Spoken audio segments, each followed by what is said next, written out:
Mobius Legends Issue 3. We start out with Rouge looking for an emerald in the forest, and she wonders if it's a trap because all of the emeralds they don't have are still in the special zone. I have a question. If all the emeralds get one from Feist, what's the point of the special zone as a holding place for the emeralds anymore? What would possibly bring them back there? Feist himself? That's more an insult towards the rest of the comics because they would have run into that problem eventually. Suddenly, Scourge shows up with Fiona and says that Rouge found the emerald for him. I guess they spotted her and decided to follow her on the whim that she was looking for an emerald. I mean, what else would she be doing in a forest?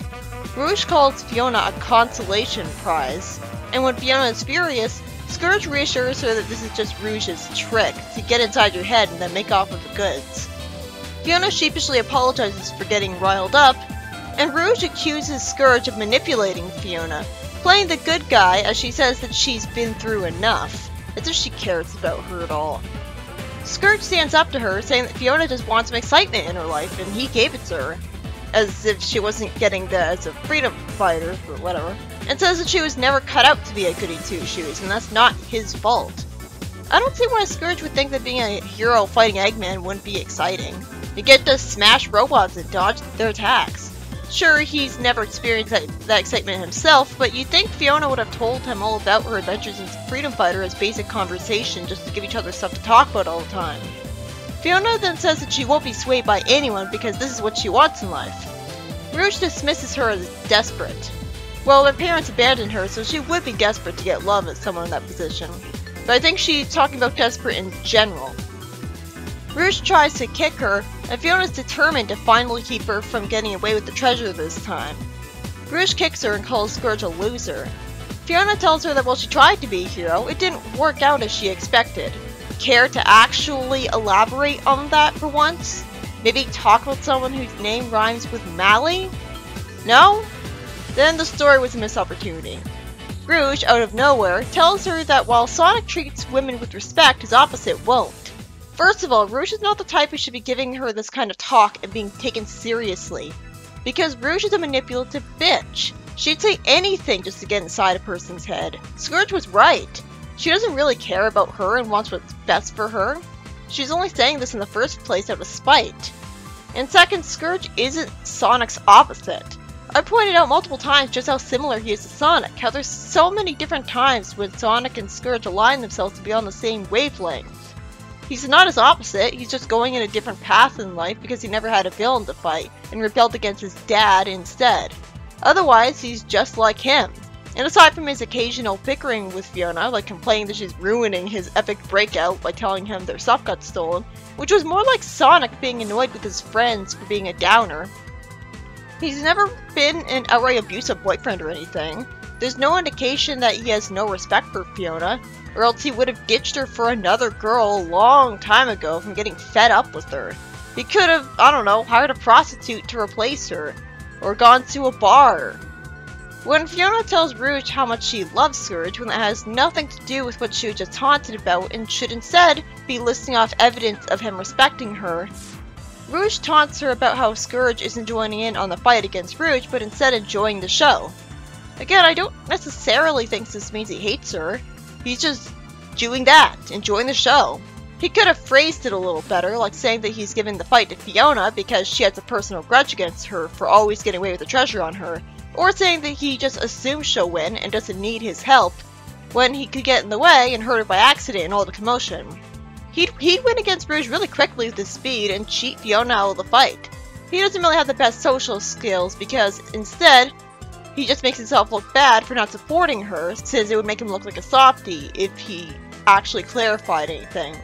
Scourge lampshades that Rouge should be smart enough to know better than to mess with him.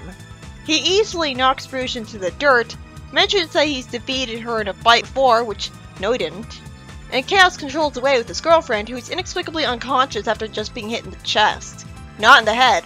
She was hit in the chest by Sally and didn't pass out. I was expecting him to be written to arbitrarily go back to dating Rouge out of nowhere, so it's nice of him to stay with Fiona instead.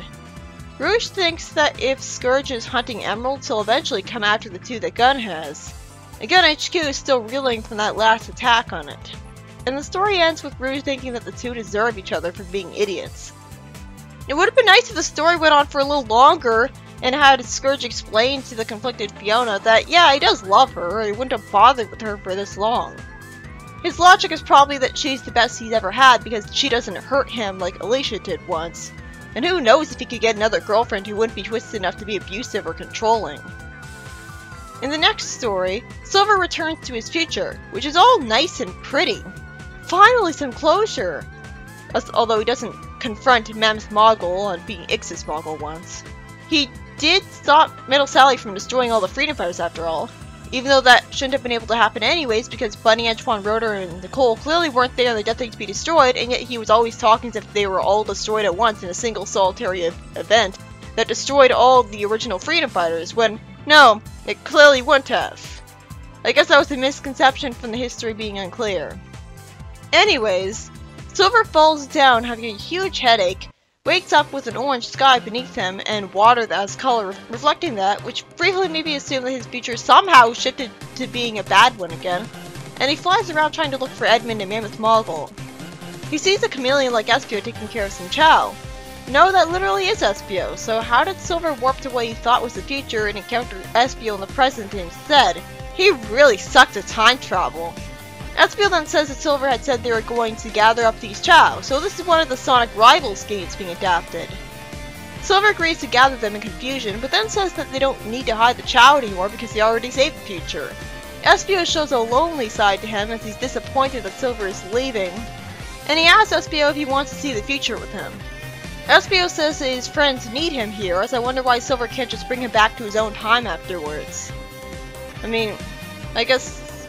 Well, how was he expecting Espio to go back to his own time in the first place? If he doesn't have a time stone. Suddenly, there's a white flash of light, and the ground seems to crumble beneath them. And Silver wakes up in a bad future, being woken up by Lara Sue, or Jenny Ka, I assume, because she's all surly. Jenny Ka is asked how her future is doing, and annoyingly responds not by telling him about it, but instead by saying that if he's in a dream, then she's just a figment of his imagination and wouldn't know the answer. I guess she's not being sarcastic and really is that, since Silver says he doesn't remember the important thing he was just doing. And Jenny explains that he caused so many paradoxes by changing the timeline that his memories are out of sync and his mind is just starting to catch up with reality. But he's not supposed to be affected by any sort of timeline changes because he's the one time traveling. A building flies into the sky, crumbling, and Silver tells Jenny that she indeed can fly because she's his imagination and can do anything she wants. They fly for a little bit, but then Silver gets warped in a flash of white light to a classic Sonic who can't talk for some reason, and it's not explained that he has laryngitis. And he tries to save him from his crumbling dimension, only to get warped away to a depressed Blaze, who says that they're in a horrible future that will soon disappear as if it never existed. Why is she here? And they're in front of a fire tornado like in 06, so it's being threatened by Iblis, and this must be an alternate universe Blaze. They talk together in a white void, but Silver is saying that he doesn't want to disappear and forget his friends. Blaze says that they agreed to save the world at any price, as if they already know each other out of nowhere. The story ends with Silver waking up happily but all disheveled in front of a chow and a pointy flower. So was all of that weirdness a bad dream from his mind trying to adjust to the timeline change? But I thought that when he time traveled he was unaffected by the change because he was the one going through time. The story would have made more sense if it really did end with Silver disappearing from having never been born. Except not because of what I just said. If he's unaffected, he wouldn't have disappeared because he would have had to have been born to make the future the way it was, and it'd go back to being a bad future if he hadn't been. Why did the story need to exist? Why couldn't it just be the first story continuing and having the proper amount of space? In the next story, we see Mephiles trying to convince Shadow to join the dark side just like in 06. Shadow has a better response than in 06, big surprise, because he actually lampshades that he shouldn't trust him because he doesn't care about him. Instead of sending clones of himself after him, he sends gun soldiers, who I assume he brainwashed or they were led against him because of his power. I'm glad this story's non-canon now because I'm so confused. I mean, if Mephiles is referring to the fact that Shadow gets locked up in the 25 years later story, then that should be made more clear. Fortunately, Shadow wakes up revealing that this was all a dream, so I don't have to question how he met up with Mephiles and whether Mephiles got created the same complicated ways in 06. Shadow decides that a spar with Omega will clear up his head, but then he gets distracted during it by hallucinating Mephiles trying to tell him that humanity will turn against him. He's hallucinating now! Really? Yeah, because he becomes an evil dictator. I mean, if that even is the prime Shadow 25 years later. Of course they'll turn against him if he becomes like that. Then Rouge confronts him, correctly guessing that he had another nightmare about Mephiles, which really shows that they're genuine friends because she already knows about this stuff. But he said at first that's none of her business, so I guess she got that information out of him in the first place from being persistent like she is here. Rouge then asks him if he's running off to fight Mephiles himself. So Mephiles does exist in this story. Huh? How? The same way as in 06? Which never happened because it erased itself from continuity? Rouge tells him that Mephiles is everyone's problem, not just his. And she finally reasons with him that Mephiles was probably just lying to him about the world turning on him. Shadow says that if he had just caught the Scepter of Darkness, Mephiles wouldn't have escaped. Instead of Rouge reassuring him that he caught her instead and thanking him for it, although I think stopping Mephiles from escaping would be more than worth the injury or death of an evil jewel thief, Rouge tells Shadow that he needs to follow his own advice about choosing his own path, apart from Mephiles. Then Rouge says that he can always count on Omega and her to be at his side.